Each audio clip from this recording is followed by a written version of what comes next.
Hello student, मैं आपका physics master आपके लिए लेकर आया हूँ फिजिक्स। आज देखेंगे इंटर का जो पहला चैप्टर होगा बेटा कूलॉम्स लॉ एवं इलेक्ट्रिक फील्ड, यानी कूलॉम का नियम एवं वैद्युत क्षेत्र। देखते हैं तो कूलॉम्स लॉ। बेटा कूलॉम्स लॉ क्या होता है? एकदम जनरल सी बात है, आप लोग ज़्यादातर पढ़ चुके होंगे, फिर भी मैं थोड़ा सा बताता हूँ, उसमें कुछ नई चीज़ें भी बताऊँगा।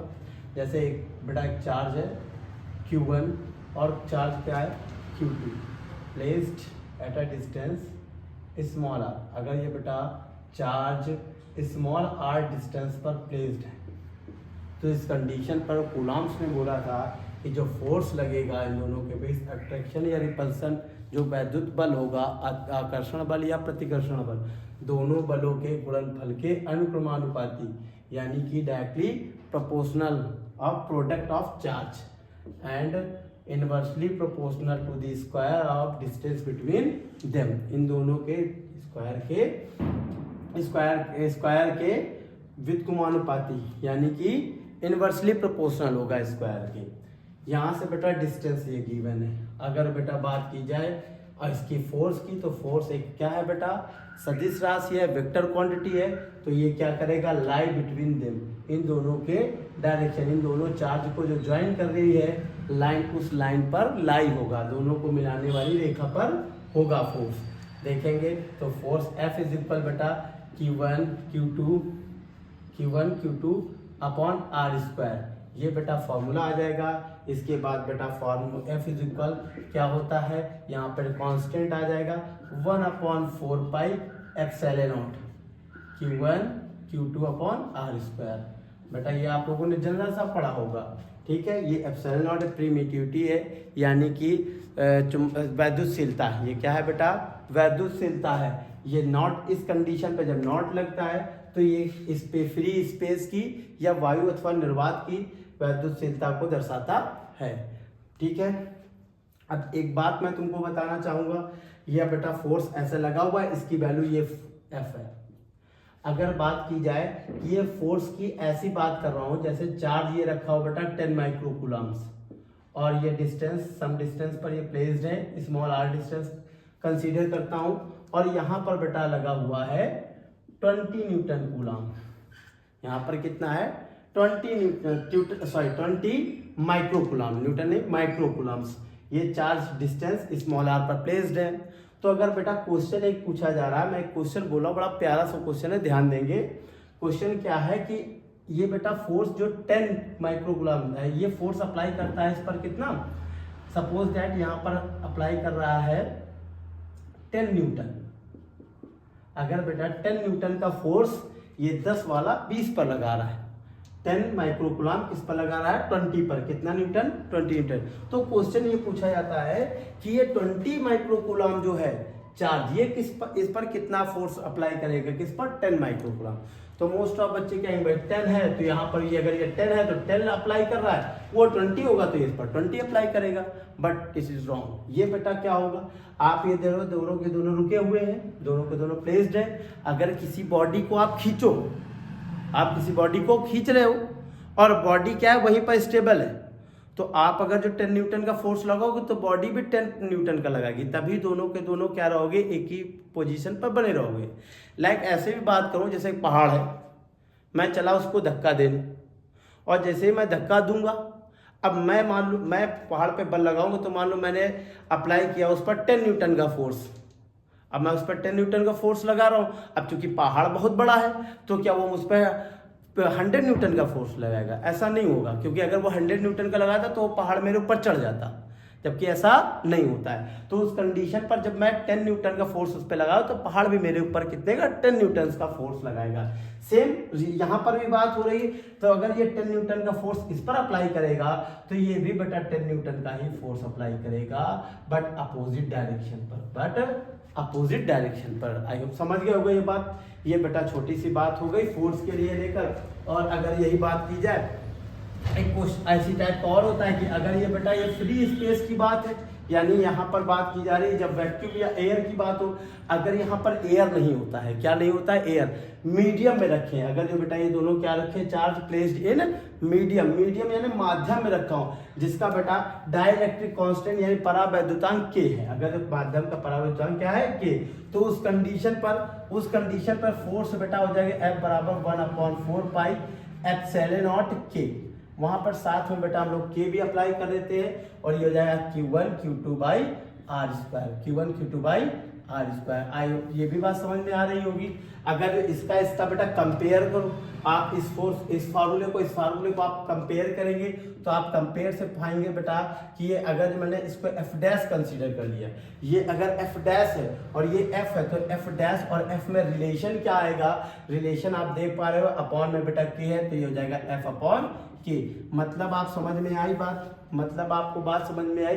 इट मीन्स कि जब भी बेटा फोर्स माध्यम में लगेगा, मीडियम में लगेगा, वो बेटा वायु अथवा निर्वात के यानी कि फ्री स्पेस की कंडीशन पे लगने वाले फोर्स का 1/k टाइम्स होगा, 1/k टाइम्स होगा। ये बात समझ में आ गई।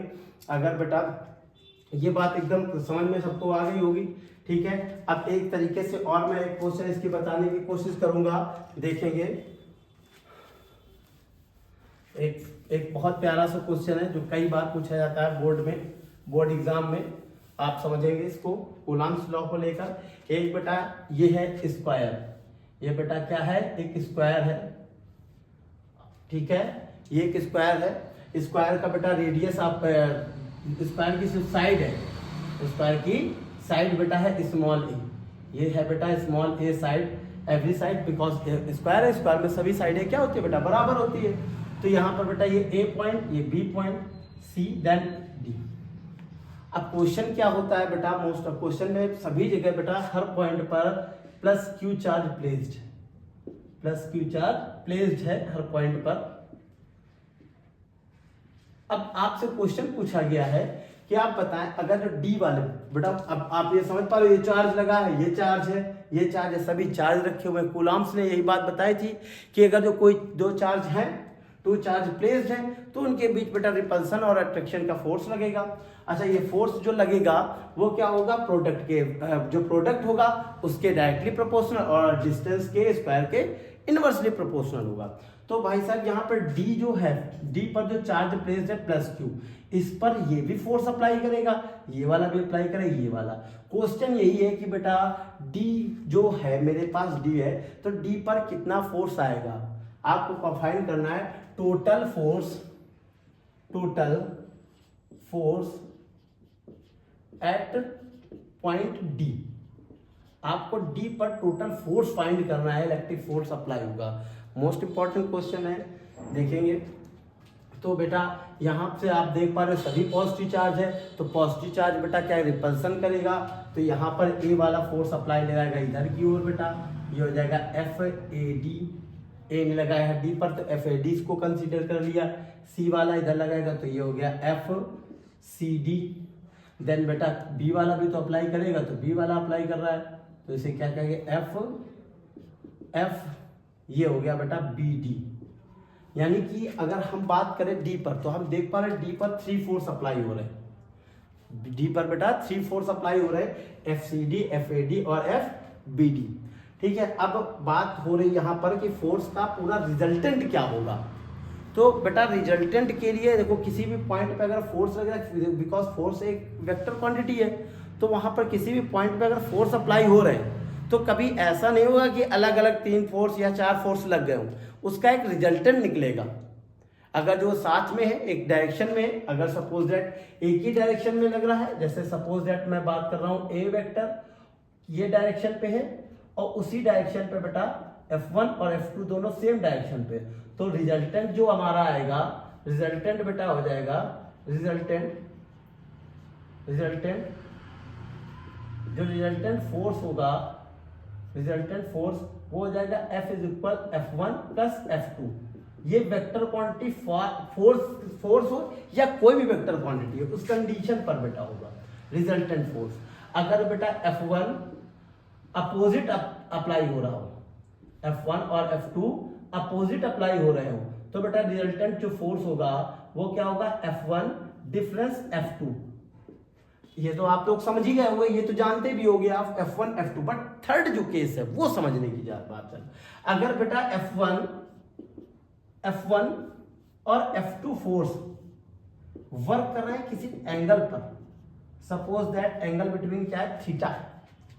अगर F2 दोनों फोर्स ऐसे एक्ट कर रहे हैं तो उस कंडीशन पर जब आप रिजल्टेंट फोर्स की बात करेंगे, रिजल्टेंट फोर्स की आप बात करेंगे किस कंडीशन पर, जब एंगल थीटा है, तो उस कंडीशन पर बेटा जो F रिजल्टेंट होगा वो क्या आएगा, under root F1 square plus F2 square plus 2F1 F2 cos theta. Theta क्या है बेटा, angle between F1 and F2। ये बेटा बात एक की नहीं होगी, कोई भी वेक्टर क्वांटिटी हो उस क्वांटिटी पर ये लगेगा, कोई भी भौतिक राशि हो जो सदिश है उस पर यही फॉलो होंगे। आपको रिजल्टेंट निकालते वक्त ये तीन चीजों का याद रखना होगा। पहला ये है कि same direction, opposite direction and direction है एंगल बिटवीन थीटा, जब एंगल बिटवीन थीटा हो। अब आ जाओ यहाँ पर देखते हैं, तो यहाँ पर भी मेरी ऐसी कंडीशन है, तो इस पॉइंट पर भी एक बेटा थ्री फोर्स है, इस फोर्स को एक ही में मर्ज करेंगे। तो अगर बेटा देखो तो ये 90 डिग्री का आपको होता है, अगर 90 डिग्री है तो इसका ये वाला कंपोनेंट्स आप अगर बात करेंगे। अच्छा, जो फोर्स FCD होगा, FCD अगर मैं बात करूं FCD की, तो FCD फोर्स क्या आएगा बेटा, 1/4πε0। ये कांस्टेंट है, तो कांस्टेंट की जगह मैंने क्या रख दिया है, K। जो K है ये कांस्टेंट है बेटा, जिसको रिप्रेजेंट करेगा 1/4πε0 को। तो बेटा फिर CD की बात की जाए, C और D बेटा, CD की हो जाएगा Q1 Q2 upon R²। Q1 भी Q है, Q2 भी Q है, तो Q² अपॉन R²। ये FCD हो गया। और FAD की बात करें तो AD भी बेटा डिस्टेंस सेम है। अगर देखा जाए बेटा डिस्टेंस मैंने A माना था, क्या बेटा कंसीडर किया था A, तो यहाँ पर A रख देंगे। यहाँ पर बेटा देखेंगे F, यहाँ पर जाए K Q² अपॉन A²। ये बेटा AD आ गया। आई होप समझ पा रहे होंगे इस चीज को। लेकिन ये थर्ड वाला फोर्स FBD की बात की जाए तो FBD आप ये जानते हो ये क्या है, इसका डायगोनल यानी कि विकर्ण है। किसी वर्ग का अगर बेटा साइड A है, अगर किसी विकर्ण का साइड A है तो उसका विकर्ण क्या होता है, साइड अगर A है वर्ग का, तो उस कंडीशन पर वर्ग की भुजा अगर A है तो उसका विकर्ण होता है A√2। क्या होता है बच्चा, A√2। तो आ जाओ FBD निकालोगे तो कांस्टेंट K और क्या हो जाएगा, Q1 Q2 दोनों का बेटा चार्ज Q1 Q2 दोनों सेम है, तो Q² अपॉन डिस्टेंस क्या है, A√2। क्या है बेटा, A√2। तो A²√2 का हो जाएगा 2। ये बेटा फोर्स आ गए तीनों के तीनों। अब हमको तीनों को क्या करना है, एक ही में मर्ज करना है। जो 3 फोर्स हमारा लग रहा है D पर उसे मर्ज करेंगे। तो ये बेटा अगर जो बेटा 90 है तो ये हो जाएगा 45 और ये भी हो गया 45 डिग्री। बात समझ में आ रही होगी आप लोगों को। अगर बेटा इसका कंपोनेंट देखो तो यहाँ पर कंपोनेंट से हम लोग या तो मैं इसका अप्लाई कर लूं, अगर इसको अप्लाई करूंगा तो इसका और इसका मुझे रिजल्टेंट निकालना पड़ेगा। हालांकि ये देख पा रहे हो आप, ये और ये दोनों FCD और AD सेम है, तो इनका जो फोर्स रिजल्टेंट फोर्स होगा वो अप्लाई किधर होगा, इस साइड अप्लाई हो जाएगा। रिजल्टेंट इसका जो फोर्स होगा बेटा इस जगह अप्लाई होगा। ये मैंने कंसीडर कर लिया, कोई भी बेटा फोर्स ये दोनों से अप्लाई हो रहा है, इसे हम कंसीडर कर रहे हैं AC। जो AC इन दोनों का रिजल्टेंट है वो इसी डायरेक्शन में होगा, बिकॉज ये वाला फोर्स और ये वाला फोर्स दोनों सेम है, FCD और FAD दोनों के दोनों सेम है। तो मैं FAC निकालूं तो FAC इज इक्वल क्या हो जाएगा, अंडर रूट बेटा AC किसका रिजल्टेंट है, FAD और FCD। तो ये वाला रूल अप्लाई कर दिया जाए तो हो जाएगा FAD² प्लस FCD²। बेटा FAD की वैल्यू ये है, FCD की वैल्यू ये है, दोनों की वैल्यू देख रहे हो बेटा सेम टू सेम है। तो मैं क्या कर सकता हूं, क्या कर लेंगे, Q² अपॉन A² का whole square plus KQ² upon A² का होल ऑफ स्क्वायर। आप समझ पा रहे होगे बेटा, ये पूरा का पूरा स्क्वायर है तो आप कॉमन कर लेंगे तो 1 और 1 क्या हो जाएगा, 1 और 1, 1 और 1, ये बेटा बाहर आ गया k क्यू स्क्वायर अपॉन ए स्क्वायर, और बेटा हो गया 1 और 1, 1 और 1 हो गया 2। तो इस तरीके से फोर्स अब आ गया FAC। जो FAC है वो BD के, जहां BD है उसी डायरेक्शन में FAC है, तो आप देख रहे हैं BD और AC सेम डायरेक्शन पे, भैया सेम डायरेक्शन वाला हमारा रूल आ गया। ये सेम डायरेक्शन पर जब होता है तो फोर्स हम लोग डायरेक्टली ऐड कर देते हैं, तो बेटा डायरेक्शन के लिए फोर्स ऐड हो जाएगा, तो बल क्या निकल के आएगा, रिजल्टेंट फोर्स क्या आ जाएगा, resultant force at point D पर बेटा रिजल्टेंट फोर्स यानी परिणामी बल, हिंदी में बोले तो परिणामी बल बिंदु डी पर परिणामी बल, तो बेटा F इज इक्वल क्या हो जाएगा, सेम डायरेक्शन पे, तो F BD plus F AD, sorry AD नहीं होगा, AC होगा, AC। आई होप समझ पा रहे होगे ये सारी चीजें आप लोग, और अगर किसी को कॉन्सेप्ट लेना है तो ले सकता है। इसके बाद देखते हैं, अब फाइनल रिजल्ट हमारे पास आएगा, तो मैं इसको हटा दे रहा हूं, ठीक है। अब फाइनल रिजल्ट बेटा क्या हो जाएगा, resultant F is equal FBD, अच्छा FBD मैंने निकाला था, पहले निकाला था, कहाँ गया, ठीक है। तो बेटा FBD क्या था, k क्यू स्क्वायर अपॉन ए स्क्वायर इंटू टू मैंने आगे लिख दिया। फिर उसके बाद बेटा AC की वैल्यू क्या है, k क्यू स्क्वायर अपॉन ए स्क्वायर रूट टू। आप बेटा जो देख रहे हो कॉमन है, कॉमन कर लेंगे, k क्यू स्क्वायर अपॉन ए स्क्वायर कॉमन कर लिया, 1/2 प्लस रूट 2, ये बेटा आ जाएगा resultant force at point D. अच्छा डी की बात करो या सी की बात करो, ए की बात करो या बी की, सभी पर फोर्स बेटा इतना ही अप्लाई होगा। आप लोग समझ पा रहे होंगे, किसी को कोई इस क्वेश्चन में प्रॉब्लम हो तो मुझे बताइएगा। एक और प्यारा सा क्वेश्चन है जिसे मैं फिर से बताने जा रहा हूं, समझेंगे। क्वेश्चन ये है कि बेटा देखो दो चार्ज है, दो चार्ज रखे हुए 9 माइक्रोकूलम्स, और ये बेटा प्लस का 1 माइक्रोकूलम, दोनों प्लस के हैं, 12 सेंटीमीटर पर है, और सेम उसी तरीके यहाँ पर भी है, बट यहाँ पर बेटा माइनस का, और ये दोनों माइनस के, एक प्लस का है, और यहाँ पर दोनों प्लस के, यानी यहाँ पर सेम और यहाँ पर क्या है, अपोजिट चार्ज। तो इस कंडीशन पे आपको फाइंड क्या करना होगा, क्वेश्चन लिखा हुआ है, वह बिंदु ज्ञात करें जहां विद्युत क्षेत्र शून्य है। Find the point in which electric field will be zero, जहां पर इलेक्ट्रिक फील्ड जीरो होगा वो बिंदु बताना है, ठीक है। तो इन दोनों का बेटा, इन दोनों के लाइन पर ही पता लगाना है, इसके लाइन पर ही पता लगाना है, लाइन ज्वाइनिंग पर। तो देखेंगे थोड़ा सा ही कॉन्सेप्ट होगा बेटा। अगर तो देखो यहाँ से बेटा इलेक्ट्रिक फील्ड, जो इलेक्ट्रिक फील्ड होती है पॉजिटिव चार्ज के लिए, पॉजिटिव चार्ज, एक बात आप लोग समझते हो, पॉजिटिव और निगेटिव, ये चार्ज है तो इलेक्ट्रिक फील्ड पॉजिटिव से निकलकर निगेटिव में जाती है, पॉजिटिव से निकलकर निगेटिव में जाती है, तो ये ऐसे जा रही है, तो इलेक्ट्रिक फील्ड क्या होगा, जब भी होगा पॉजिटिव से बेटा आउटसाइड और निगेटिव वाली से इनसाइड इलेक्ट्रिक फील्ड होगा, डायरेक्शन। आ जाओ बेटा, बस इतनी बात आपको अगर पता लग गई तो आ जाओ क्वेश्चन को उड़ाते हैं। देखिए बेटा पॉजिटिव, ये 9 माइक्रोकूलम हो रही है, हम लोग जब देखो यहाँ से बेटा फोर्स अप्लाई करेगा, यहाँ से electric field, sorry electric field not force, तो इलेक्ट्रिक फील्ड ये वाला प्रोड्यूस करेगा यहाँ पर E1, और इधर से प्रोड्यूस होगा E2। अगर आप देख पाओ तो दोनों अपोजिट हो गए बेटा, जब जीरो तो तभी होगा ना जब एक और दूसरे के अपोजिट होंगे तभी एक दूसरे को नेग्लेक्ट करेंगे, एक दूसरे को समाप्त मार डालेंगे, जब मार डालेंगे तभी बेटा क्या होगा, जीरो होगा। इसलिए देखिए बेटा ये दोनों अपोजिट है, इसका मतलब जो इलेक्ट्रिक फील्ड जीरो जो मिलेगा वो इन दोनों के बीच में ही होगा, इन दोनों के बीच में ही, इन दोनों पॉइंट्स के बीच में होगा। तो भैया यहाँ पे कोई पॉइंट हमने कंसीडर कर लिया P है, जहां पे इलेक्ट्रिक फील्ड जीरो होगा। अच्छा इसकी डिस्टेंस बेटा कंसीडर कर लो, स्मॉल r, सॉरी x बेटा, क्या डिस्टेंस कंसीडर कर ली, x। अब बेटा इलेक्ट्रिक फील्ड 9 माइक्रोकूलम से P पर, तो P पर मैग्नेट इलेक्ट्रिक फील्ड किससे, 9 माइक्रोकूलम से। तो बेटा हम लोगों ने फॉर्मूला बताया था, क्या होता है इलेक्ट्रिक फील्ड का, Q1 Q2 upon r square, जो कूलम्स का नियम था, 1/4πε0, यानी कि K कांस्टेंट हो गया। जो इलेक्ट्रिक फील्ड ये होगा, वो इलेक्ट्रिक फील्ड इसके इक्वल होगा।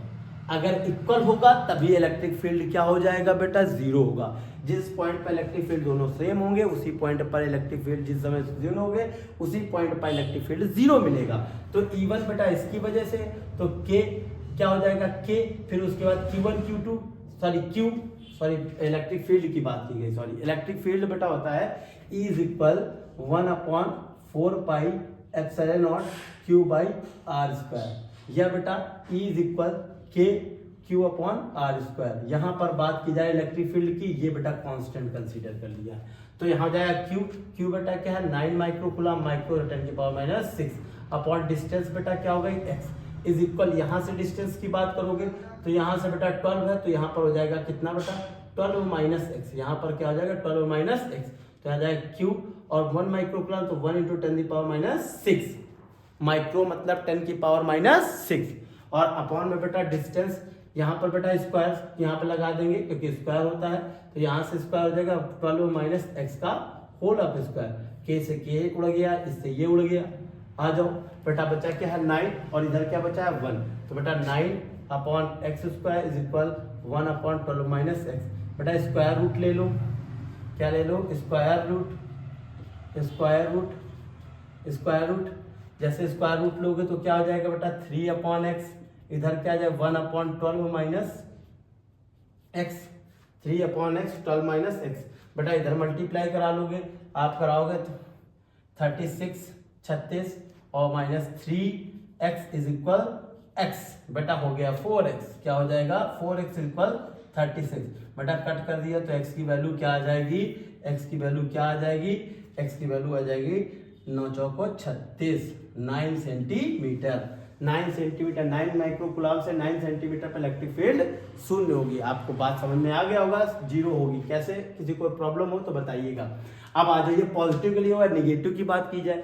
अगर ये नेगेटिव और ये पॉजिटिव है तो एक बात याद रखना बेटा, जब भी नेगेटिव की बात होगी तो इलेक्ट्रिक फील्ड कैसे होगी, इनसाइड, और अगर जो पॉजिटिव की तो इलेक्ट्रिक फील्ड बाहर की ओर जाएगी, हमसे बाहर की ओर। नेगेटिव है तो हमारे ओर आएगी, तो यहाँ पर बेटा नेगेटिव है तो इलेक्ट्रिक फील्ड इधर आएगा E1, और इधर पे देखो पॉजिटिव तो इधर ही आएगा। अरे बेटा ये क्या हो गया, आप देखेंगे तो दोनों का दोनों सेम डायरेक्शन, अगर दोनों का दोनों सेम डायरेक्शन है तो इसका मतलब कभी भी इलेक्ट्रिक फील्ड जीरो नहीं होगा।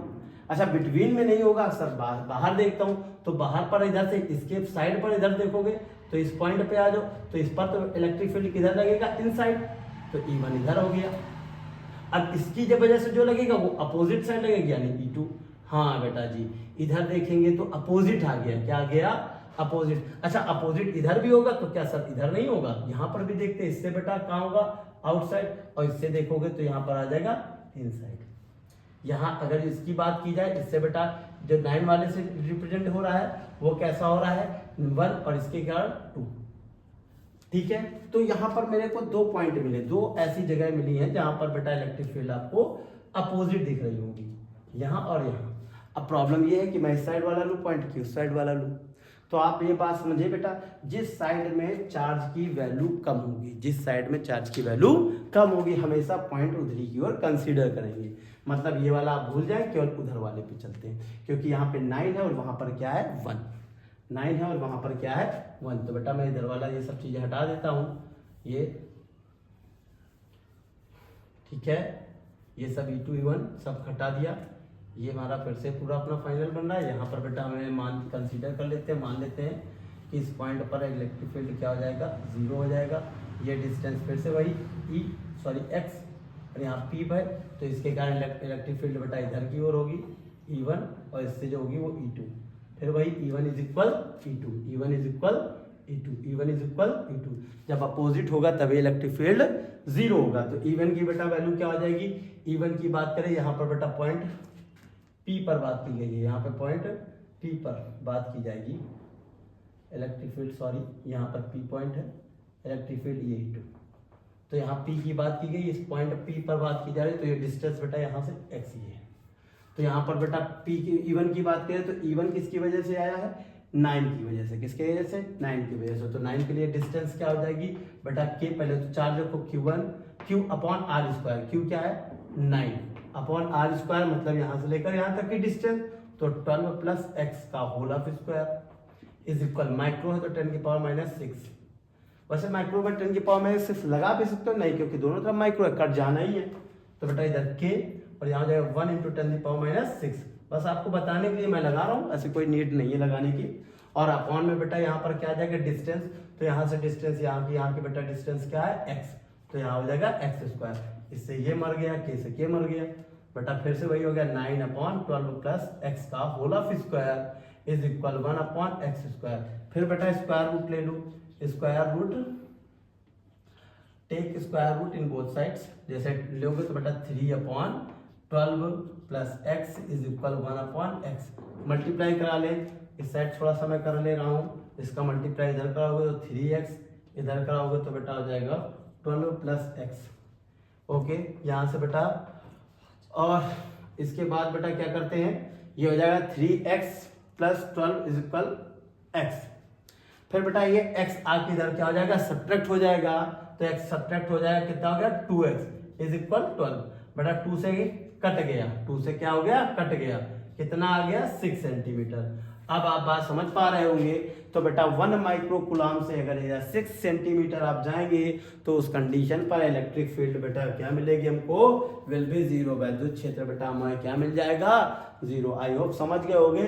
पॉजिटिव के लिए बेटा इनसाइड यानी दोनों के बीच में वैद्युत क्षेत्र शून्य होता है, और जबकि एक पॉजिटिव और एक निगेटिव होने पर दूसरे साइड निगेटिव शून्य होता है। आप लोगों को समझ में आ गया होगा। अगर जिससे रिलेटेड कोई क्वेश्चन है आपके दिमाग में तो मैं इसे पूछ सकते हैं, और इस पर कमेंट्स करें और ज़्यादा से ज़्यादा इसको शेयर करें। Thank you, thanks for watching.